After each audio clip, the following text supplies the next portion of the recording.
Hi everyone, কেমন আছো তোমরা সবাই? আশা করি ভালো আছো আর আমিও ভালো আছি।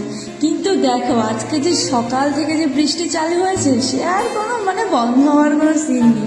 বৃষ্টি হয়েই যাচ্ছে, ঝিরিঝিরি ঝিরিঝিরি করে ফোটা ফোটা সকাল থেকে তো চালুই হয়েছে। যে কি আর বলবো, আবার একদিকে বেশ ভালোই লাগে। আজকে সকালে বেশ ভিজে ভিজে বেশ কাজ টাজ করতে বেশ ভালোই লাগছিল। এদিকে বৃষ্টির ভেজাও হয়ে যাচ্ছিল।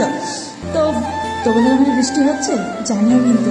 আমার আবার একদিকে রোদের থেকে এই গরমের থেকে বৃষ্টিটা বেশ ভালোই লাগে। বেশ হালকা হালকা ঠান্ডা ঠান্ডা ভাব থাকে আর বেশ সুন্দরভাবে ঘুমাতে পারবো।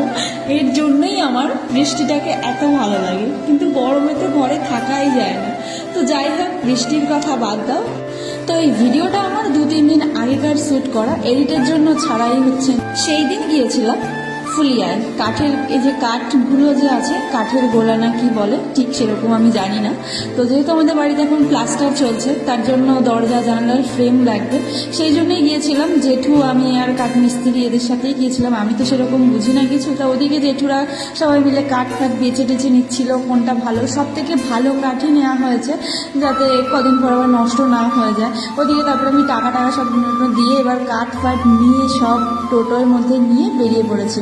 এদিকে বেশ একটা রোডের সামনে চায়ের দোকান দেখে দাঁড় করিয়েছে।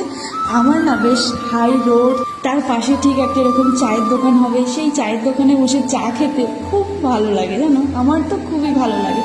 তো ঠিক সেরকমভাবে একটা হাই রোডের পাশে একটা চায়ের দোকান দেখে যেটা দাঁড় করিয়েছিল, সেখানে আমরা সবাই মিলে একটু চা বিস্কুট খেয়ে তারপরে আমরা বাড়ির দিকে বেরিয়ে রওনা দিয়েছি।